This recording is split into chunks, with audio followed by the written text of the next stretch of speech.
colocar meu celular para carregar. Tá bom, tranquilo.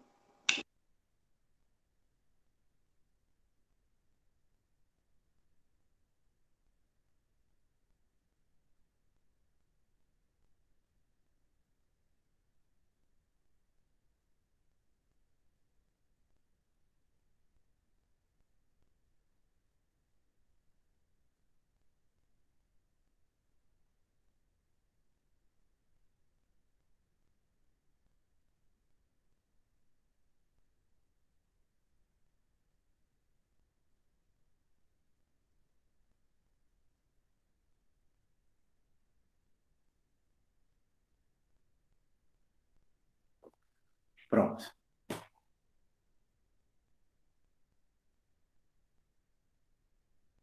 Olha o que ela disse, professor. É, Colei. tá, tudo bem. É, e aí, galera? Daniel, beleza? Júlia, depois eu te mando o e-mail, que aí a menina com que eu tinha falado me respondeu. Mas aí eu mando o e-mail para você depois, com as informações que ela me mandou, tá?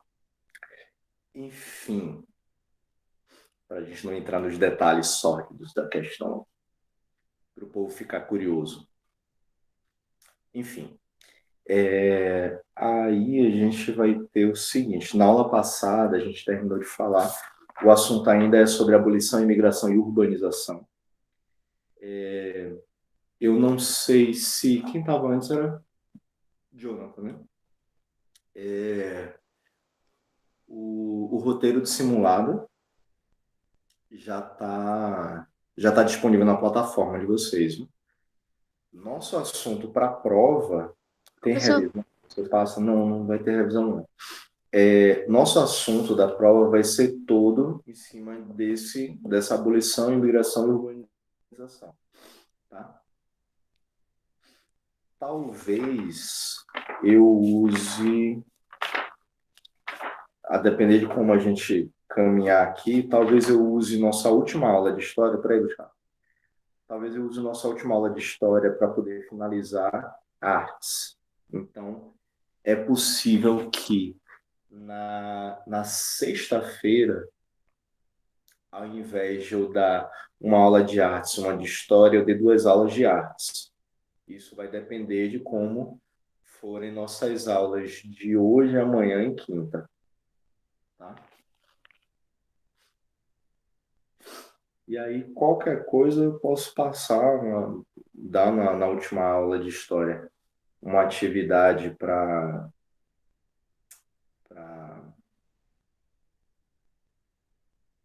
Calma, meu filho, tá levantando a mão, tá tá?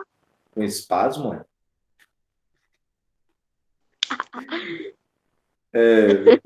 Então, talvez eu passe uma atividade, outro com espasmo, tá levantando a mão assim.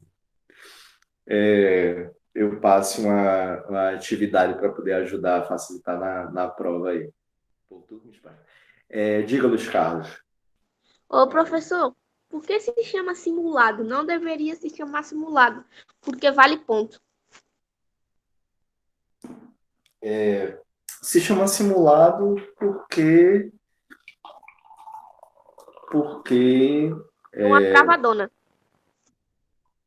se chama simulado porque, tipo, a prova é do Alfenísio, ele chama como quiser. Quiser chamar a prova de, sei lá, Pedro, ia chamar a prova de Pedro. Então, é simulado porque o tipo de prova que ele quer, né? Simulado. Vamos passar agora, ó, roteiro de Pedro da segunda unidade. Roteiro de, sei lá, da Constituição Feniziana da segunda unidade. Eles chamam como quiser. A prova é deles, né? Da escola. Roteiro de Zé, da segunda unidade. Tá? Enfim, não, mas se chama simulado. Se chama simulado, peraí que eu já já dou a palavra a Daniel também quer falar. Se chama simulado por conta do tipo de prova que são provas objetivas, de marcação, de múltipla escolha. Né? Então, Os simulados, eles geralmente são de múltipla escolha, assim, de marcação de várias, você dá as opções ali para a pessoa marcar. Então se chama simulado por conta disso. Pela necessidade, tal, tal, tal. Tá. Daniel, diga. Nas provas, eu olhei aqui a plataforma dos roteiros, estava falando mandar foto. Essa foto precisa mandar com justificativa porque eu cheguei naquele raciocínio ou, ou é só para tirar foto do gabarito?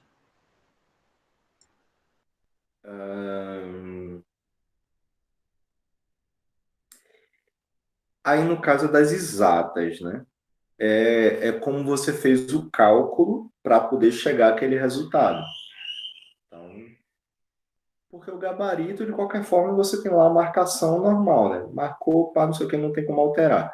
Mas você precisa mostrar como você chegou até aquele resultado.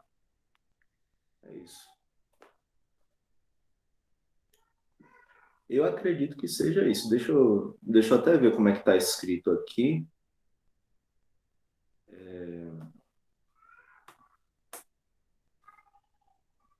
Deixa eu ver. Não,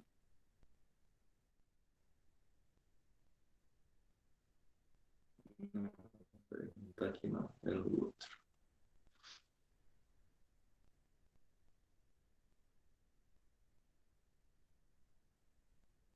Disponível. Informação.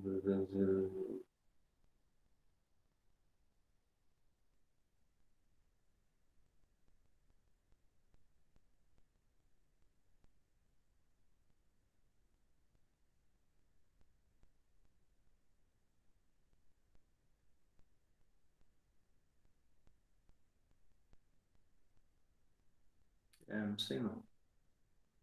Mas provavelmente isso. Na primeira vez que eu tinha falado sobre as provas exatas e o lance de ter que mandar foto, era justamente por isso. Porque vocês precisam mostrar como foram feitos os cálculos para chegar àquele resultado. Aqui se eu vou procurar, mas não vou conseguir encontrar, não. Não sei onde está. Não perdi. Enfim, é isso. Beleza? Tranquilo? Deu para entender?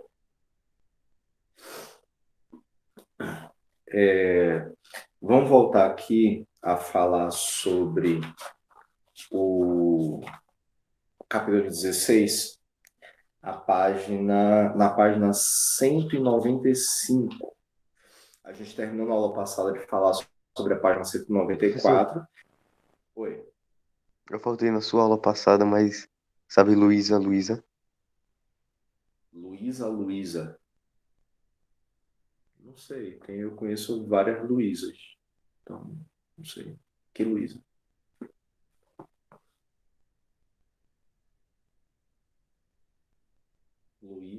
Luísa. Não sei. Qual Luísa? Luísa, como eu posso dizer? Que era, pô, Era da sala. Ah, sim, sim. é, Luísa, ela sim. disse que mudou um abraço. Ah, pronto. Uma fofa ela, gente. Manda um abraço pra ela também. A chata, É, aí, ó. Daniel querendo arrumar treta. Ó, a Luísa é maior que você, viu, Daniel? esmaga. Luísa que andava com Júlia, justamente, né, Júlia? É maior do que ele, mas maior do que eu, não. É o que, Luiz Carlos? Você é uma tampa de binga, rapaz. Desse tamanho, meio metro. Ixi. Ah, não é maior que. Até Daniel é maior que você. Ai, ai, né? Deixa eu ver. Só Ele me faltar. chamou de baixinho, foi? Não, jamais, gente. Você acha que eu ia te chamar de baixinho? Que nada, velho. Daniel, Evelyn. Gente, a Evelyn faltou de novo. Na aula passada, a Evelyn tinha faltado por causa do casamento, da organização do casamento. Agora, você sabe, Hoje Júlia. foi. Hoje ela faltou por causa da véspera do casamento. É, sei não, professora. Juliana me chamou de professora. Eu Juliana, batia. é assim mesmo, rapaz. É falta de respeito com as pessoas. Professora. Né?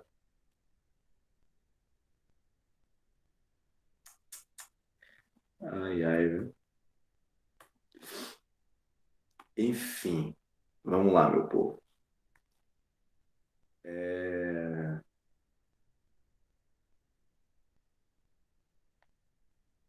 Tampa de binga. Agora que eu tô vendo aqui, ó, tampa de binga. É coisa de baiano, velho. Tampa de binga, pé. Chama o povo que é baixinho. Se a gente chamar Semineto, que é o prefeito de lá de Salvador, assim. Tampa de binga, pintor de rodapé, é, É cada apelido bonito, né? jockey de, jockey de pônei. Professor, e qual que é o apelido do Luiz Otávio Duarte? Que ele é gigante. Eu tô com 1,81, eu acho. 1,81? Porra. É. Maior que eu, velho. Você tem quantos? 1,78. 1,78. É, É, não dá pra. Não tem muita diferença, não, porque é 3 centímetros, né? Quase não tem acaba. diferença. A compensação em comparação a Luiz Carlos mesmo, Luiz Carlos é meio Eu metro. tenho um Carlos, metro e setenta. 1,70 m. 1,55. Hã? O bicho é baixinho. 1,70 m. Agora que eu vi. A Júlia tem 1,70 m. Júlia é bem maior do que o Luiz Carlos. Aí, ou seja, o Luiz Carlos deve ter 1,5 m. Tá sofrendo bullying, né, Daniel? Não, pronto, vamos lá, vamos parar de Metro falar e de sessenta e altura. cinco. Acabou de falar de altura para as pessoas não se sentirem ofendidas com isso. Vamos para a aula, então. Olha só. Deixa eu colocar aqui uma guia. José do Patrocínio.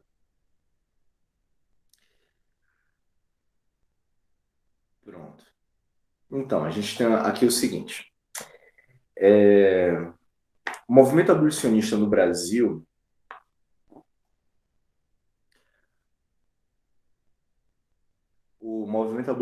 Brasil, difundiu-se na segunda metade do século XIX com o envolvimento de vários grupos, e o principal deles era, claro, um grupo de escravos. Quem queria alforria, quem queria a abolição, o principal grupo interessado na abolição, vai ser justamente quem sofre esse tipo de pressão, de opressão. Né? Então, são os escravos, é a população escravizada que vai tomar a frente pela luta abolicionista. Eles eram, então, os maiores interessados na alforria imediata. Foram recorrentes as fugas coletivas, revoltas e formações de quilombos pelos escravos que se mobilizavam e exigiam o fim da escravidão. Os quilombos, a gente já tinha falado anteriormente, que eram esses locais em que os escravos e ex-escravos eles conseguiam fugir dos engenhos e iam para esses locais para não sofrerem mais pela pressão da escravidão, né? Do próprio Estado português também. Então, diversas fugas coletivas ocorriam de escravos, diversas revoltas dentro dos próprios engenhos, confrontando lá os capatazes, confrontando lá os próprios senhores, na luta pela alforria deles, na luta pela liberdade desses escravos. Então, eles começaram essa intensa mobilização, ainda mais que eles já estavam sabendo que outros países já tinham acabado com a escravidão e o próprio Brasil começava a sofrer essa pressão para que abolisse logo a escravidão, né? Então, eles aproveitaram o momento para fazer cada vez mais levantes contra a escravidão, lutando pelo abolicionismo, fazendo essa campanha abolicionista. eles foram apoiados por intelectuais, jornalistas e escritores que, em suas publicações, condenavam as condições de trabalho, os castigos físicos e a falta de dignidade humana. Então, aqueles intelectuais, aquelas pessoas que tinham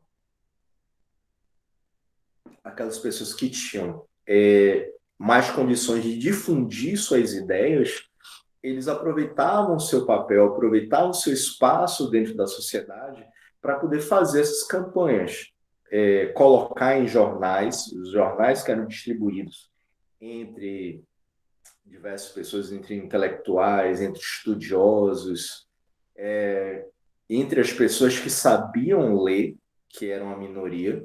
Isso foi no século XVIII, não, já no século XIX. Século XIX.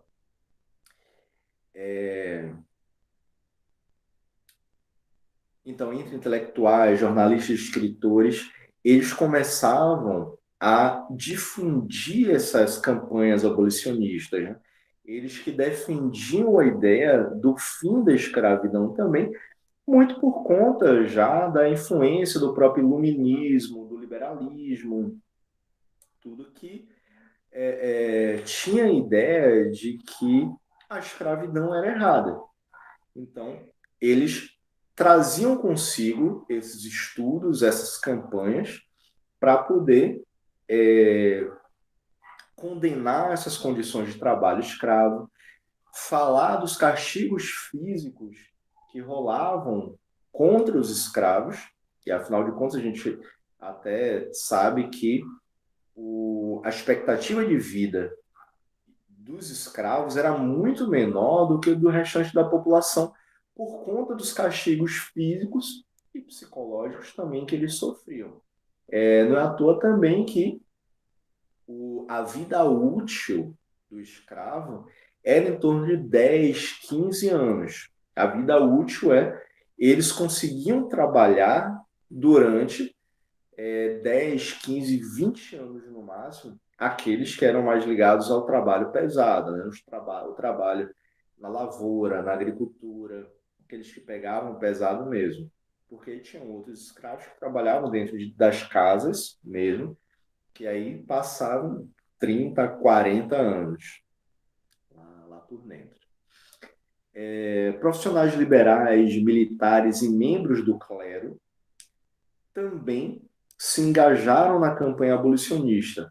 Advogados defendiam os escravos em julgamentos, médicos prestavam atendimento gratuito a cativos doentes e foragidos, soldados se recusavam a capturar os fugitivos, padres pregavam o fim da escravidão, comerciantes prestavam auxílio financeiro. Então foi se formando toda uma rede dentro dessas cidades, dentro dessas maiores cidades, foi se formando toda uma rede em defesa do abolicionismo, dentro das campanhas abolicionistas. Não que eles exatamente lutassem pelos escravos, mas eles deixavam de defender a escravidão. Então, quando se pegava advogados que defendiam os escravos em julgamentos, médicos que passavam a fazer atendimento gratuito para essas pessoas, eles não iriam se beneficiar diretamente com o fim da escravidão, tá? Mas eles julgavam já que a escravidão era algo errado, que já deveria ter chegado ao final, por conta da influência desses estudos, dessas ideias iluministas, dessas ideias do próprio capitalismo, que era uma discussão cada vez mais crescente da América, dentro da América portuguesa, dentro da América espanhola, por conta dessa influência dos ingleses, que eram os donos do mundo naquele momento. Como hoje a gente tem os Estados Unidos, naquela época a gente tinha a Inglaterra como principal financiadora, o principal porto econômico do mundo. Então, o que os ingleses mandavam fazer, o mundo fazia. Os ingleses praticamente mandaram acabar com a escravidão. O que é que os portugueses precisaram fazer, acabar, lutar pelo fim da escravidão.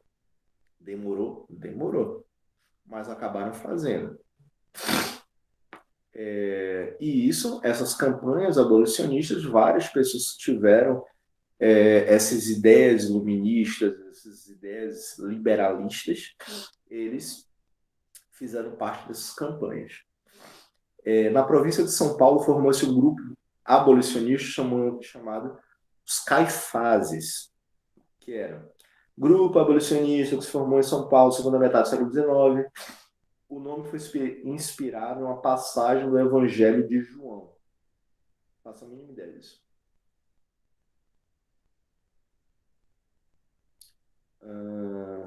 Deixa eu colocar só essa imagem aqui. Uma nuvem cresce cada vez mais. Pronto. Essa imagem que tem no próprio livro didático de vocês, que é uma imagem assim, então.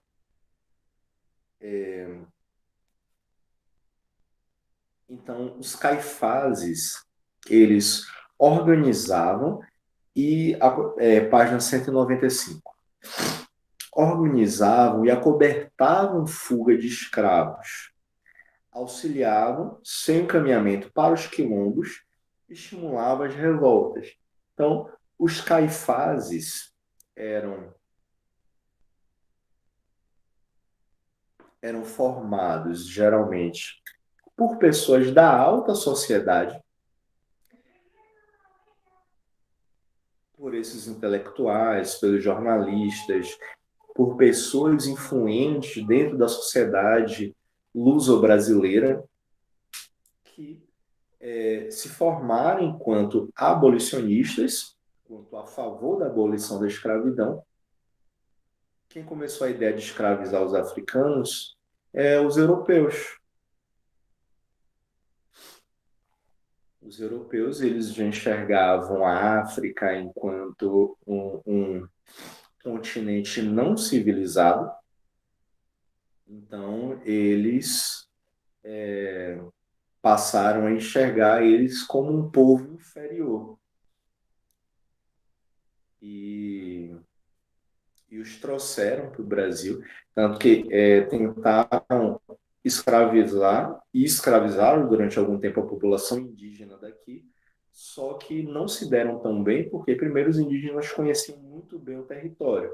Então, a possibilidade de levantes, a possibilidade de fugas era muito maior. Cara, Mas, assim, a instituição escravidão era algo muito antigo. Foi algo muito antigo. Já acontecia com outros povos, inclusive. Mas, geralmente, como aconteceu, inclusive, no Império Romano, tá? Aconteceu muito isso, outros impérios dentro da região europeia, acontecia isso, que quando você dominava um território, você atacava e dominava um território, você escravizava aquela população que eram prisioneiros de guerra. Esses prisioneiros de guerra eram transformados em escravos. Tá? Geralmente não se escravizava a população dominada de um determinado território, mas sim aqueles soldados, principalmente, que era o pessoal mais forte também das regiões, eles eram os principais escravizados. Tinha parte da população também, tinha. Tinha os escravos por dívida também. Então, você não conseguia pagar uma determinada dívida que era feita no comércio, que era feita com agricultores. Então, essas pessoas eram transformadas em escravos enquanto estava lá devendo algo. Só que, a partir do momento que essa questão das disputas territoriais diminuiu, a conquista de territórios para o aumento, o encrudecimento desse império diminuiu, eles se voltaram a um outro tipo de escravidão, que foi essa escravidão basicamente por sequestro. Basicamente, o que acontecia dessa população negra africana que era pego, era comprado de mercadores na região da África e trazidos aqui para o Brasil. Tanto que se falava assim, mas no continente africano existia escravidão. Existia. Entre as tribos locais, também por conta de disputas territoriais, aqueles que eram derrotados, eles se transformavam em escravos. Então, isso acontecia. Mas os africanos venderam escravos para os europeus. Venderam, fizeram esse tipo de comércio? Fizeram também. Mas isso foi uma quantidade mínima. Mínima. Em comparação com o que os europeus fizeram em relação a todo o território africano, a quantidade de negros africanos que eles compraram enquanto escravos foi mínima. A sua grande maioria foi através dessa busca pela submissão dos povos, porque eles se achavam os civilizados e qualquer outro povo que fosse diferente do europeu, qualquer povo que fosse não branco, poderia ser tranquilamente escravizado para eles. Porque eram povos menores, eram pessoas menores, eram menos cidadãos para eles. Tanto que os europeus fizeram isso lá a partir do século XVI e fizeram isso em pleno século XX também. Pleno século XX. Você imaginar, 1900, 1930, 1940, isso ainda acontecia no continente africano. A escravidão de pessoas. Os europeus, eles exploraram tudo que tinham para explorar na América. Depois viram que o processo de independência, de autonomia do continente americano foi cada vez mais crescente e eles passaram a explorar tudo que poderiam explorar na África. Então, a África era riquíssima.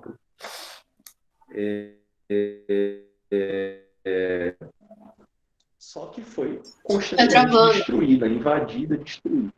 Tá travando, professor, de vez em quando. Sim.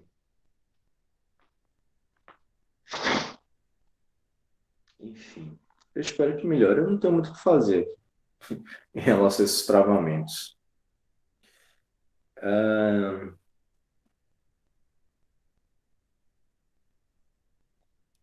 Extremamente estável.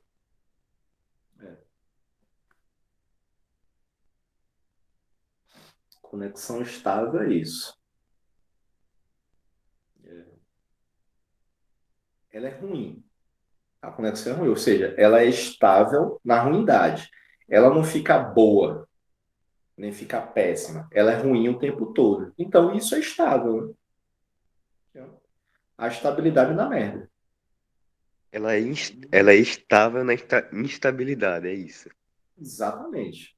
É estável. Né? Então, a porcaria Essa o é a tempo todo. internet do futuro. É uma Pegue porcaria. essa. Internet de padaria. É uma Internet de porcaria. padaria. Eu vou reclamar com o vizinho aqui, porque fala, contrate um. Não é? Bota a internet boa aí, porque eu tenho que dar aula aqui, né? Eu tô Não, roubando a internet. Ficou uma merda a internet. pô, peraí, velho. Mó tempão pra eu descobrir a senha dessa internet. Quando eu descobrir uma merda, Não, pô, mandar fazer uma melhor, né? tem que pagar 10 conto aqui pro vizinho dizer a senha. Pô, complicado isso, velho. Enfim, né? Vamos tentar voltar aqui. Então, na década de 1880, já perto lá travando de da novo. assinatura da Lei Áurea. Não posso fazer muita coisa não, filho. Vai ter que ser assim. Na década de 1880, então já perto ali da Lei Áurea, né? Que lá a doidinha vai assinar, a princesa Isabel vai dizer, vocês estão livres. Eita, palhaçada. Na década de 1880 fundaram-se várias associações Várias associações anti-escravistas pelo país, abolicionistas, anti-escravistas, destacando-se nesse contexto nomes como Joaquim Nabuco, o poeta Castro Alves, o José do Patrocínio também, e assim por diante. Deixa eu ver. Tá. Página 196. Interpretar charge. Depois a gente vai fazer, até não agora, mas a gente vai fazer uma aula mais para frente, assim, só trabalhando com charge, que é uma parada muito massa, que eu gosto pra caramba. Enfim, a gente vai ter essa imagem aí na página 196, não com essa parte vermelha aí, essa marcação. Mas aí diz o seguinte: entre meados do século XIX, minha garganta falhou. Gente, bebam água.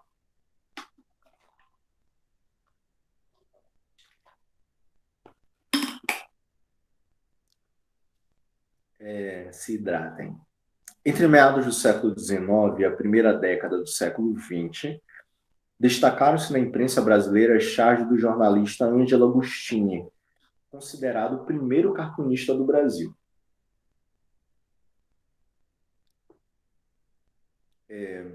Ele nasceu na Itália, em 1843, e junto com a mãe mudou-se para São Paulo, ainda novo, em 1859. Fundou a revista semanal Diabo Coxo e começou a fazer charges relacionadas ao governo imperial e a Dom Pedro II. Em 1867, mudou-se para o Rio de Janeiro, onde atuou em vários órgãos de imprensa, até fundar a Revista Ilustrada, em 1876. Nas publicações ilustradas, criou charges que abordavam política nacional e criticavam a escravidão e a própria monarquia, apresentando-se como defensor do regime republicano. A gente vai ter sempre essa ideia da charge, da utilização das charges, como sendo de críticas ao governo, de críticas políticas, né? De críticas às situações que acontecem dentro da nossa sociedade, em geral. Em alguns momentos, eles vão sofrer perseguições. É o caso que a gente viu muito durante a ditadura militar, inclusive, em que charges políticas elas eram tratadas como formas de afronta ao governo. Então, as pessoas sofriam perseguições, os chargistas, os cartunistas, desenhistas, sofriam perseguições por conta dessas charges publicadas nos jornais. Aconteceu com Ângelo Agostini também durante esse período. Afinal, a gente tinha uma monarquia que era uma monarquia autoritária. Toda monarquia é autoritária. Então, se você se volta contra a monarquia, se você se volta contra o autoritarismo, você vai sofrer perseguição por conta das charges que você publica, por conta dos textos, das músicas. Então, aquilo que aconteceu com a revista Ilustrada, com Ângelo Agostini, lá em 1870, vai acontecer na ditadura militar, durante o período de 1964 até 1985, e a gente vê acontecendo também nos dias atuais, em que alguns chargistas têm sofrido perseguições por conta do autoritarismo do governo, e com, inclusive, processos, o que não acontecia em anos anteriores. Esse tipo de perseguição ele é comum em governos autoritários. Então, a gente vai ter lá com o Ângelo Agostini a revista Ilustrada por conta da sua defesa pelo abolicionismo, pelo anti-escravismo, comi cabelo,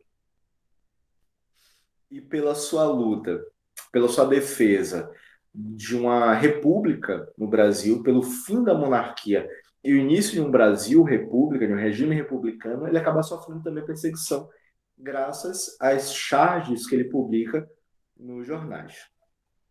E a gente tem, você sabe o que é charge? conhece as características dessa forma de linguagem e tal. Charge é um texto não verbal, isto é, que comunica ideias por meio de imagens. É uma forma de expressão artística em que o autor utiliza o humor para representar sua ideia sobre a situação ou fato abordado. Quase sempre ele expressa uma crítica do autor sobre um determinado assunto, manifestando seu ponto de vista, que muitas vezes é compartilhado por outros setores da sociedade. Para interpretá-la de forma mais ampla, recomenda-se pesquisar informações essenciais, como época e finalidade. Aprender isso no quarto ano, mas época e finalidade que foi produzida, sua autoria, isto é, quem a produziu, o contexto em que foi elaborado, ou seja, os fatos que ocorriam na época e podem ter inspirado o artista a produzi-la. Além desses dados, é necessário fazer uma observação atenta da charge, para o aluno perceber o assunto ao qual ela se refere, as pessoas, animais, construções, lugares representados na imagem, a forma como foram representados sua relação ao assunto da charge. Inclusive, muitas vezes as charges, elas são caricatas, ela tem uma ideia de caricatura dentro da charge, que a caricatura é um desvio exagerado, né? Um desenho que representa um exagero em relação a determinada característica física, que vai dar mais ênfase a uma determinada situação, a uma determinada ideia dentro daquela imagem. Digamos assim, deixa eu ver aqui, charge.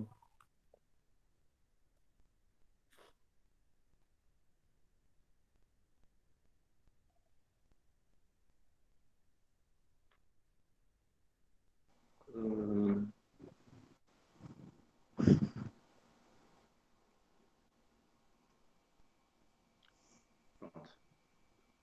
Eu vou botar aqui essa imagem. Pronto. Aqui, por exemplo. É uma charge, Lula e Dilma.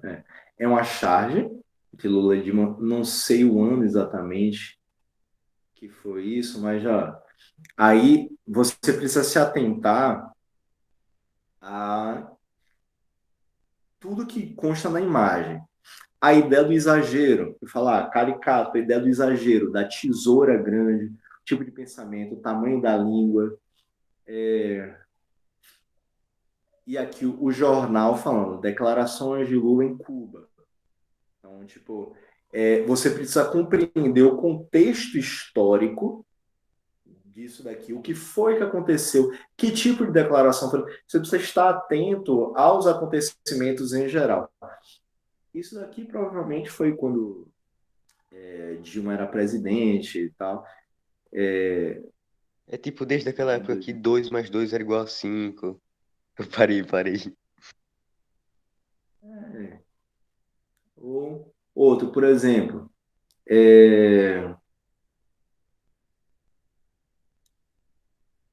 diz assim, filho de Bolsonaro diz nos Estados Unidos que o governo talvez não consiga aprovar a reforma Previdência, sushi mercado e tal. E aí também a ideia da caricatura, da charge, né? Da charge com algo mais caricato, que tipo a atuação dos filhos de Bolsonaro que parecem crianças pequenas, porque sempre falando besteira e tudo, e querendo chamar a atenção, uma coisa bem infantilizada, né? Que a gente vê Eduardo e Carlos principalmente. Flávio é só as rachadinhas mesmo, e comprando mansão de 6 milhões.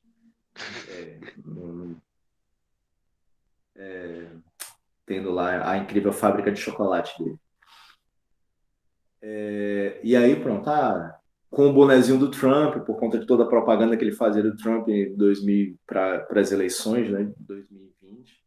Tudo. Então a gente vai ter diversas charges que tem uma imagem caricata, tem um significado dentro de um contexto histórico, um contexto político, que precisa ser discutido, né? E você precisa ter uma noção de atualidade. Claro, vai ter outros que vão ser um pouco mais de piada. Essa charge, aqui foi na época do Flamengo, né? Que estava jogando sem Zico. Eu não sei que ano é, não sei que ano, mas enfim. Ah, Aristério, o que é que houve com a televisão? Sem Zico, o jogo fica desequilibrado. Aí ele tenta colocar a televisão num ângulo diferente, justamente para poder tentar reequilibrar, né, o jogo. Então, a ideia da charge, você precisa compreender em qual contexto histórico ele se encontra. Luiz Carlos, você tinha levantado a mão, diga aí. Um de um gaúcho dos Dentões. Ah, não, deixa pra lá. Eu tinha mandado você colocar na foto dessa. Do lado aí dessa charge. Essa daí. É do Ronaldinho Gaúcho. Aqui na verdade é uma caricatura. É uma caricatura porque ele não está dentro de nenhum contexto histórico. Tipo, ele está solto, assim, é só a imagem dele, com a camisa da seleção brasileira e tal, e a ênfase que dá no dente, que é uma característica marcante dele, é o fato dele ser dentuço, né? Então, aí tá uma Parecendo um charge coelho. que Hã? coloca um exagero. Uma caricatura que coloca exagero aí, ó. É o caso aqui dessa imagem também em relação aos dentes. A Neymar colocando a ênfase no moicano que ele utiliza, nas orelhas dele também, que as orelhas dele são assim meio pontiagudas. Professor, Barack Obama também professor, assim. Barack Obama é Diga, reptiliano, não é assim não. professor. Botava um animal aí reptiliano. diga Só Luiz Carlos. deveria. Eu acho que essa imagem aí do. Eu acho que essa Essa do imagem. Ronaldo Fenômeno tá ótima, do Steve também. Eu acho que deveria. Fale, Não. Carlos. Alguém. Coitado do Ô, bicho. professor, ele deveria estar caindo. Neymar. É o Cai Cai. Provavelmente vai ter uma charge assim, ou alguma caricatura assim. Então aí, ó, são todos aqui são caricaturas. Por quê? Não estão vinculados ao contexto histórico. Você vê, dentro das charges você pode ter caricatura? Pode, mas charge você tem uma análise mais histórica, né? Então, isso aqui é uma charge. A boa é que eu não vou poder participar dos debates, tá ok? A boa é que você está bem de saúde. Tipo, aí se fala o contexto histórico isso aqui, que foi o período das eleições, e sabe, ele estava bem de saúde, poderia participar de debate, poderia, mas ele, claro, aconteceu a facada e tudo, mas ele acabou aproveitando a situação para não participar dos debates. Alguns médicos recomendaram, outros disseram que não, tal, mas enfim. Isso aqui é uma análise política daquele momento, é um contexto histórico. Professor, Diga. às vezes eu acho que não foi nem desculpa, às vezes, porque às vezes o estresse que pode gerar em um debate pode causar uma hemorragia interna, alguma coisa desse tipo assim. Alguns médicos recomendam não fazer debate, outros, Isso entendeu? é isso. Alguns recomendaram, outros disseram que poderia ser feito e tudo. Só que a questão é que a gente sabe até que Bolsonaro é muito explosivo, né? Então, talvez É, realmente o estresse pudesse causar algo pior para ele. Aí, entendi. talvez É. a participação dele fosse. Professor, Diga, Luiz Carlos. quem é esse cantor aí do lado mesmo que eu já esqueci o nome dele? Roberto Pé de Pau. É Perna de Roberto pau. Carlos, né? Tinha esquecido. Fiuk. Fiuk. Né, cara? Quem ia falar, Daniel, ia falar alguma coisa? Não, não. Era a Júlia. Júlia. Júlia, quer falar alguma coisa? Ela ficou levantando a mão, professor. Ela quer falar sim. Não, ela já disse aí que não quer falar, então não quer falar. A facada, Daniel. Ô, Rita. Ô, Rita, volta de granada. Volta, Rita, que eu perdoo a facada. Tá. Professor, fazer um GIF disso. O pior é que eu conheço uma Rita e eu fico perturbando ela assim, né? Essa música. Enfim, a gente continua na próxima aula, na aula de amanhã, a gente continua O avião passando.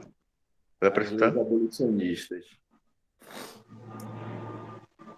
Tá passando bem aqui em cima. Pera aí que eu vou pedir pra ele pousar aqui. Vai lá, peça lá. Pousa aqui!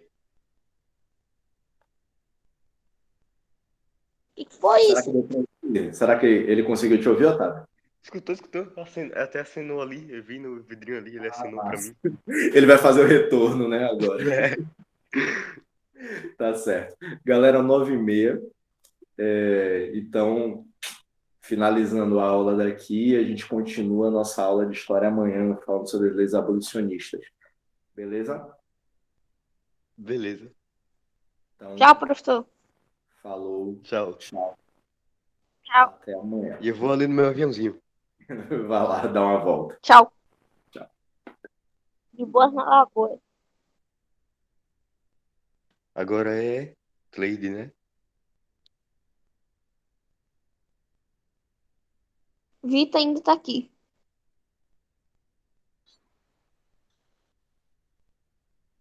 Uma música? Vou colocar, pera aí.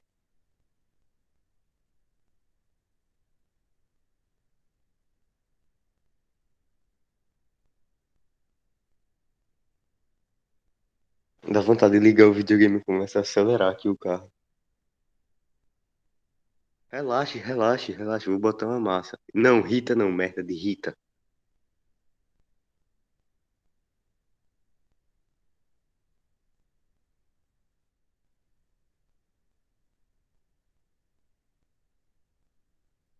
Vamos colocar União Flasco. Não, é muito pesada.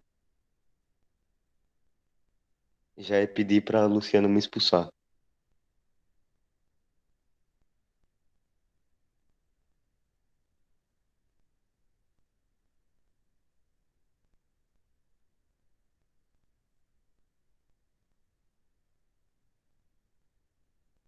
Vou colocar um rock massa aqui.